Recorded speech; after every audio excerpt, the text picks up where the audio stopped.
లోకల్లో ఎన్ని రంగులున్నాయి? అవి ఎలా ఉంటాయి?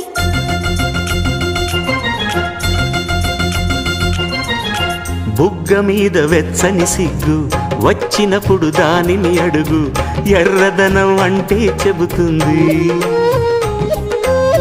పెదవి కొమ్మ పూసిన పువ్వు అందమైన నీ చిరునవ్వు, తెల్ల రంగు అట్టా ఉంటుంది. నీలో నిలువున పులకలు రేగిన వేళ నువ్వే పచ్చని పైరువు అవుతావమ్మా.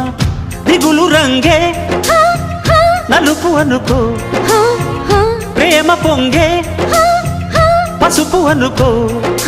భావాలను గమనిస్తుంటే ప్రతి రంగును చూస్తున్నట్టే, చూపులు ఎవరివైనా చూపించే లోకం ఒకటి. నేస్తమా ఇద్దరి లోకం ఒకటి.